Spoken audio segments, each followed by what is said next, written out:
জামাই, আজকে আমি একটা বড় সিদ্ধান্ত নিয়েই নিলাম।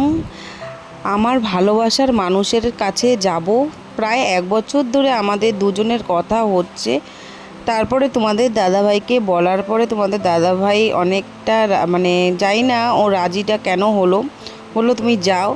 আর সবথেকে বড় কথা, আমি জলপাইগুড়ি থেকে শিলিগুড়ি কোনো দিন একা যাইনি, কিন্তু গাইস আমি জলপাইগুড়ি থেকে কলকাতা ফার্স্ট টাইম লাইফের, কলকাতায়ও আমি কোনো দিন যাইনি, ফার্স্ট টাইম লাইফের আমি একা জার্নি করছি, তাও ওর মেয়েকে নিয়ে।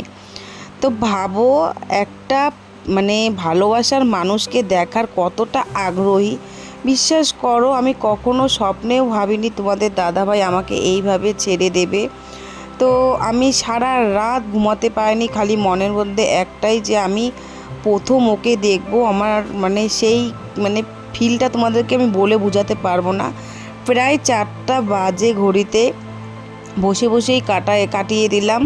এটা হচ্ছে বর্ধমান স্টেশন, আমি বসে আছি প্রায়, আর এখন এখান থেকে 2 ঘন্টার মতন সময় লাগবে। তো সেই 2 ঘন্টাও তো আমি কাটিয়ে দেব, কিন্তু মানে তোমাদের বলে বোঝাতে পারবো না।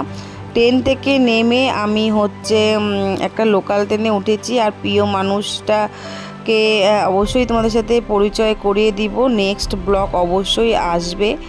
তো আমি পৌঁছে গেছি, খেতে বসেছি, তোমাদের সাথে দেখা হচ্ছে আমার অন্য একটা ব্লকে।